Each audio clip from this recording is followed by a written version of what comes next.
So we're going to do something in today's video that's probably controversial. In fact, I would have bet that many of you don't like it, but we'll start off by saying why. And the why is that, as you guys know, whenever something good happens, let's say in this case, the price of gold and silver going up, there's always something bad that goes along with it, which is in this case, more and more fakes coming into the market. Now, it seems like every single day I'm sent emails from people about fake ads on Facebook. You know, there was one that was literally copying Costco's website and, you know, showing silver bars that you could buy for way less than spot on a fake Costco website. And as the price goes up, this happens more and more often. I mean, look at the spot price today. You guys can see silver is sitting at almost $30 an ounce. Well, it's just barely over 29, but let's be real. We're hoping it hits 30 again. But gold is almost $2,500 an ounce, and that's a little bit down from its recent all-time high of over $2,500. So whenever that happens, a lot of these fakes come out in the woodwork because people get excited about gold. It starts being talked about in the news. $2,500 was covered in the news quite a bit. And as a result, people take advantage of that hype to try and scam people wanting to get into gold or silver that don't know any better. Now, I've covered fakes on this channel quite often. For example, just a couple of months ago, I actually covered the Pocket Pinger and the new app that is coming out from Sound Money Metals to work alongside it. And the Pocket Pinger is great. If you guys want to know more about that, I'll put a link down below, but it doesn't test slabs. And what we're going to do today, and all three of these slabs, by the way, are real. What we're going to do today, and this is what you guys may not like, is we're actually going to break all three of these slabs open, including the half-ounce gold eagle that's in one of these, remove the coin, and replace it with a fake coin. And then we're going to use our test to see if we really can tell if it's a fake coin inside of a real slab. So let's go ahead and get into it, guys. But do me a favor, before we do, don't forget to subscribe and help us continue to grow, and hit that like button and help YouTube recommend this video to others. All right, so we have 6 coins here. 3 of them are fake. Clearly, these are the 3 fake ones. And you can just see right here, it even says fake copy on it. Don't worry, these weren't made to be passed off as fakes. These were made specifically to test the Pocket Pinger. You know, like I talked about earlier, that one says fake copy right there. And actually, this does not look close to being a real gold coin. Look at the difference in color. But the idea here is not to look at them visually, but if we had a good fake that was in a good fake slab, how easy is it to test? And the only good way that I know how to do that without actually having fake slabs in my possession is to remove real coins from real slabs, like I said in the opening here. So we are going to remove this 2006 MS69. It has a milk spot right there, and you can see the label is off center a little bit as well. We're also going to remove maybe the ugliest peace dollar I've ever seen in a slab. I've had this thing for a while, and it is butt ugly. So I want to get this out of there. And yeah, we're going to use that slab to test the peace dollar, and we're going to remove this half-ounce gold eagle.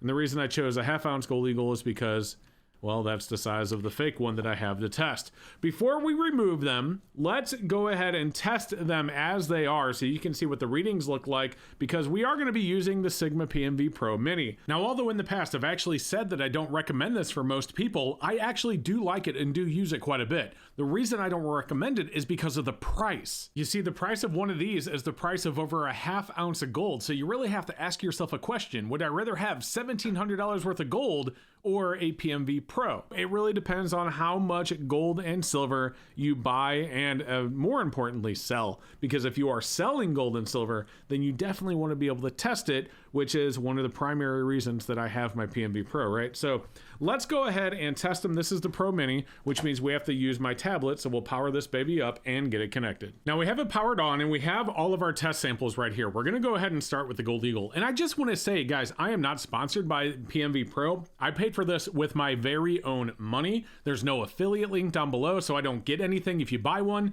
I'm straight up showing you this raw as is, 100% my opinion. So I just want to show you what this can do for slabbed coins. All right, so let's start with our fake one. And we're going to put it dead center under here. You can see it is on bulk conductivity. Now we can test conductivity or resistance. And we'll do resistance just to show you. And it says bulk. That means it's actually testing through the coin. So let's go ahead and put it in. We're going to press it down. And you can see this blue arrow is showing way off to the left. You can see it is not even close. So it's clearly fake. And if we switch over to conductivity, it's going to show us, you know, same thing. It's way off to the charts, a different reading, of course. But if we take our real slab it does actually test through the slab, and that is what I like about it. So we'll put it here dead center just like the fake coin, and we'll press the lever down. And here we go. You can see that we are reading right there around 11, like dead center in the green, exactly where it expects it to be. So this is a really, really good sign that we have real gold in here, because it is testing for a gold eagle. It's showing us that it is getting the conductivity for a real gold eagle and the resistance as well. Very, very nice. And we can do the same for silver. And, you know, I have 3 different types of gold and silver here. So we have a silver dollar, which is 90%. We have a silver eagle, which is pure. And of course, we have our gold eagle as well. So if we go to metals, we go to silver, and then we can go to silver pure. And then, and by the way, the weight doesn't actually matter. The weight's really good if you're testing raw coins, because you can test the dimensions of the coins, the thickness, the size that it's supposed to be based on the weight that you give it. The weight does not matter here, just so you guys know. So we are just testing the resistivity and conductivity. So we're on pure silver. Let's start with our fake, and we'll keep it in the capsule here. We'll put it under, we'll press it down. And you can see this one's way off the charts, but on the other side. So it's way over there. It is way off. It is not giving us what we need to see. Let's get our real silver eagle under here. Press the lever down. And there we go. And if you notice, it says case thick. So it's even recognizing that it's in a thick case. So right there, exactly. It is definitely not going to be. And then we go over here, we'll go to metals, silver, and then we'll go to silver 90%. And this is a pre-1900 to 1945. So let's put this under here. We'll test our real one first. And there we go in the green, just like we are looking for. And let's go ahead and test our fake one. And yeah, I mean, it's it's way off the chart. So clearly our fake one is not good either. So the next thing we need to do is crack these out. Now, I can't just break them because we want the slabs to be intact as much as we can. So I'm going to use a Dremel tool and cut the edges, but I'm not going to do it in here because it would make way too much of a mess. So I'm going to do that on my workbench, and we'll be back with these opened in just a second. Okay, so job done. Notice I left out the word well there, because this is not a job well done. The plastic actually was melting when I was using the Dremel. And so, you know, I did my best here. And before you leave a comment of how I could have done it better or making fun of me with my tool skills, this is not a tool channel. I do not claim to be an expert. So leave the comments if you wish, but don't expect me to care, because I'm not saying that I'm good at doing this. This is not what I do. But it did get the job done. So you can see we have our piece dollar opened here. We have our half ounce gold opened here, and our silver eagle opened as well. So we can take the coins out. And the whole idea, of course, is to test them. So we already have it set to 90% silver. So with the slab looking like this, with all the melted plastic that burned me, by the way, through the glove, we will put this under there. And yes, I was wearing safety glasses. I'm not stupid, but you know, maybe I should have had chain gloves on. Anyway, here we go. So let's press it down. And there you can see it says case thick, but it does put it in the green. So this is our real silver dollar. Let's go to metals, go to silver, silver pure, and same thing, case thick, but it is testing it as a real pure silver coin. And we'll go to gold, and we'll go to gold eagle. And you can see it's still testing it correctly. Very good. All right, let's go ahead and replace our real coins with the fake ones. All right, so we have our fake one in. It took me a second there. It was a little difficult to press in there, but it did get into the case. So there we go. We have our fake one in there. Let's go ahead and take out the world's ugliest slabbed piece dollar. It is no longer slabbed. And I'm sure you're probably wondering if that's like dirt that I can rub off. And I don't think it is. I think it's just brown tone.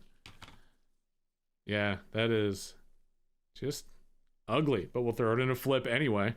All right, so we have our fake piece dollar in the slab. And finally, we'll take out our fake silver eagle. All right, and there we go. Now we have our fake silver eagle inside of the slab. So we have our Sigma powered back on. All 3 of the coins are now fake inside of the slab, and let's see if it tests it properly as a fake coin, which we know that it will at this point, but we're doing this for fun.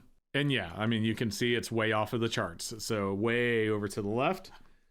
We'll switch back to our silver eagle. So silver pure, fake silver eagle in the slab, case thick, way off to the right.